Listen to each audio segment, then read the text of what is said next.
forecasting incremental earnings, one of the things that we need to focus on are operating expenses and capital expenditures. So when we think of an operating expenditure, it has to do with the company's ongoing operations, not really investments in long-term sorts of assets or anything along those lines. And so uh, an operating expenditure is basically an outlay of funds that are expected to be received, that have benefits that are expected to be received within a year. And the way that this gets accounted for in a firm's financial statements is as an operating expense in the current year. And so some examples of operating expenditures are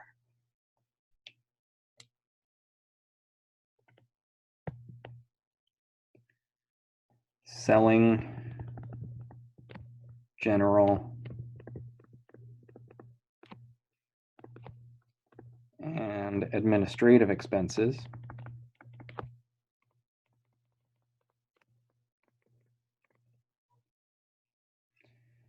This includes things like overhead,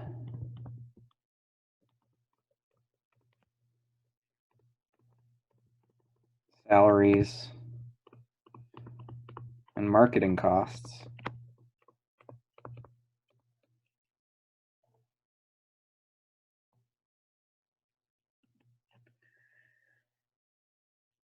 Any research and development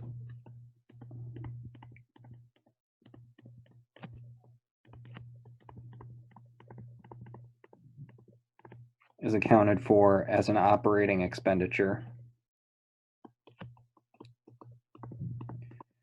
Also, depreciation and amortization are accounted for as an operating expenditure. So in different places, as we put these into a firm's financial statements for short, I might take the selling general administrative expenses and just enter that as SG&A. Research and development, we put in as R&D. Depreciation and amortization, I'll often put as just D&A. And if we think of what depreciation and amortization is, depreciation is essentially writing down the value of an asset over time, typically referring to some sort of fixed tangible type of asset. Amortization works a lot the same way. It's just for something that's not tangible instead. And so a lot of this idea of cash flow is going to have to do with the difference between looking at operating expenditures and capital expenditures. So looking at a capital expenditure is an outlay of funds that's expected to produce benefits over a period of greater than a year. And what happens with this is it's accounted for as an expense over the useful life of an asset. And so if we think of something like investment in property, plant, equipment, things of this nature are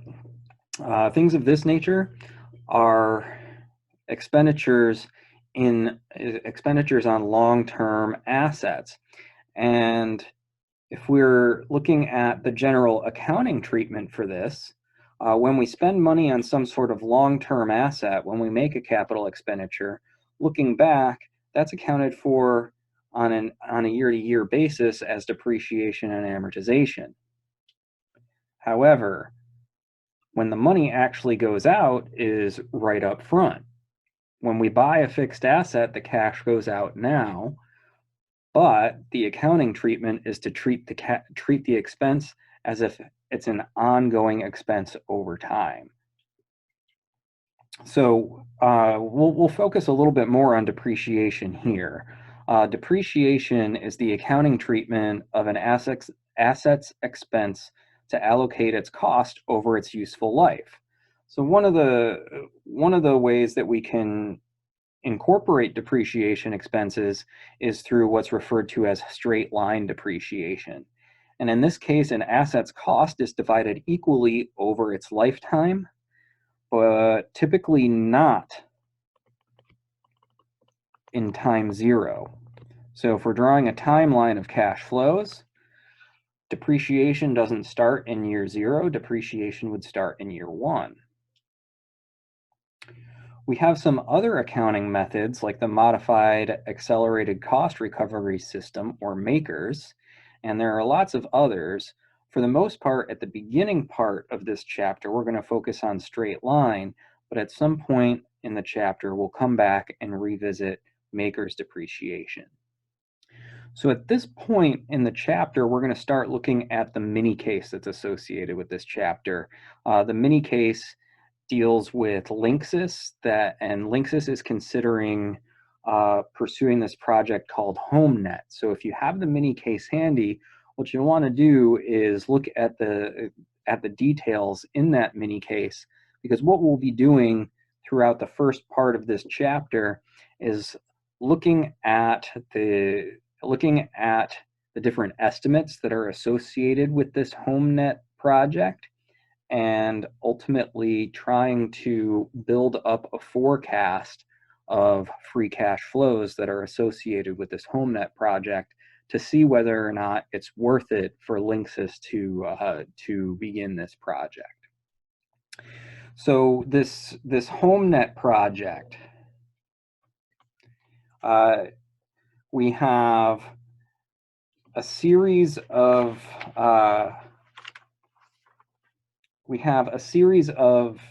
depreciation expenses that we have to incorporate. We're told within the case that the asset that's being used will be depreciated over a 5-year lifetime. So as you see, I've got a depreciation schedule set up on this slide. And what we're going to do is take this equipment where the purchase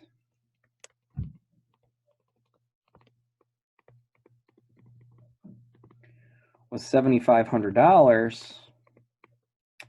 And what we want to do is incorporate this straight line depreciation.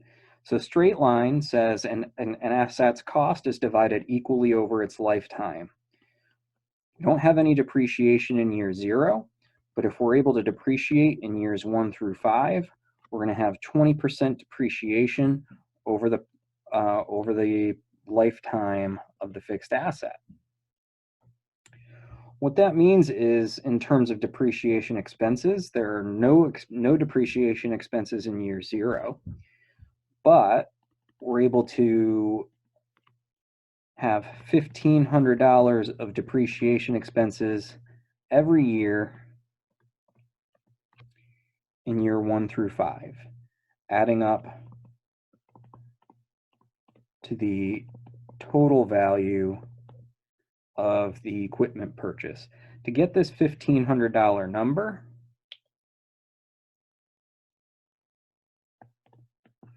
all we did was multiply the depreciation rate of 20%, multiply that by 7,500 to get the depreciation expense. This 20% was because we're going to depreciate the asset completely down to a value of 0 over the course of 5 years, giving us a 20% depreciation rate.